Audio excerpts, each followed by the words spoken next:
आज राज्याच्या अधिवेशनाचा दुसरा आठवडा. आजचा तो आठवडा आहे ना अत्यंत महत्त्वाचा होता आणि आज सकाळी एक मेल आलेला आहे. ते मेलमध्ये विधान भवनामध्ये बॉम्ब आणि मिसाईल असल्याचं एक अफवा पसरवण्यात आली होती.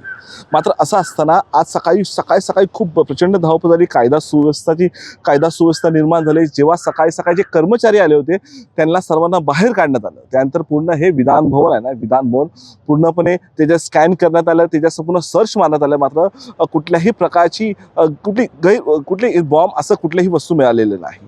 मात्र सर्व जे कर्मचारी होते त्यांना प्रत्येकाला बाहेर काढून त्यांच्या प्रत्येकाचं ओळखपत्र चेक करून प्रत्येकाला आतमध्ये सुरक्षेच्या दृष्टीवरून आतमध्ये घेण्यात आलं. आणि दुसरीकडे जर बघायला गेलं तर आज जेव्हा राज्याचे उपमुख्यमंत्री आहेत एकनाथ शिंदे यांनी सांगितलं ही फक्त एक अफवा होती, याच्यावरती कोणी विश्वास ठेवू नका. मात्र अफवा असताना ही जो मेल होता हा मेल विधान भवनासहित हायकोर्ट असतील, मेट्रो आहे, एक बँक आहे, मात्र त्या बँकेचं नाव अद्याप सांगितलं आलेलं नाही. असं असताना ही जी घटना आहे ह्या घटनेकडे दुर्लक्ष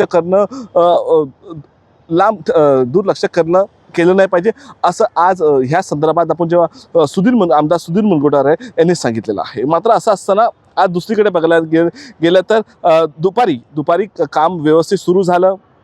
अन्न आणि पुरवठा विभागाच्या चर्चेत सुनील प्रभू यांनी राशनच्या तांदळाची गुजरात होणारी तस्करी आणि प्लास्टिकच्या तांदळाचा संभ्रम यावर सरकारला त्यांनी धारेवर धरले.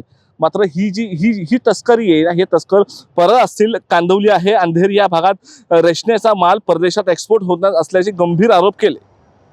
मात्र दुसरं असताना आज सकाळी जेव्हा हे दुपारी 12 नंतर काँग्रेसचे जे आमदार आहेत नाना पटोले यांनी एक सफेद टी शर्ट घातलं. त्याच्या टी शर्टवरती कॉम्प्रोमाइज PM असं एक वाक्य लिहून आले. तेव्हा त्या प्रत्येकाला ते आकर्षणाचे केंद्र झालं. मात्र असं असताना जेव्हा ते सभेमध्ये जाण्याचा त्यांनी प्रयत्न केला तेव्हा विधान भवनाच्या पायऱ्यावरती सुरक्षा रक्षकांनी त्याला अडवलं. तेव्हा ते हे टी शर्ट काढावं लागलं असं तेव्हा त्यांना विनंती केली. तेव्हा त्यांनी सफेद कुर्ता घालून सभेमध्ये गेले. दुसरीकडे बघायला गेलं तर या संदर्भात सुनील प्रभू यांनी डिजिटल अरेस्टच्या वाढत्या घटनेवरून गृह विभागाला प्रश्नचिन्ह उपस्थित करण्यात आलं. दिंडोशी भागात ड्रग्ज विख्यात संदर्भात देत केवळ विक्रेत्यांनाच नाही तर पिणाऱ्यावर उपचार जिल्ह्यावर केंद्राची मागणी करण्यात आलेली आहे.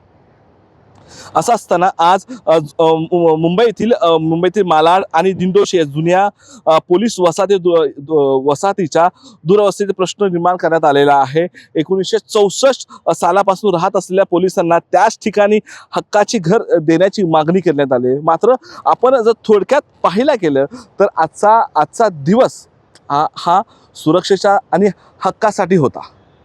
मात्र आज जो बॉम्ब संदर्भातला होता, जो का मेल होता, त्या मेल संदर्भातच आज दिवसभर चर्चा घडली. उद्याचं कामकाज हा कुठल्या प्रकारे चालतं याच्याकडं संपूर्ण महाराष्ट्राचं लक्ष लागलेलं आहे. शिवाजी काळेसोबत मी धीरज, टॉप न्यूज मराठी, मुंबई.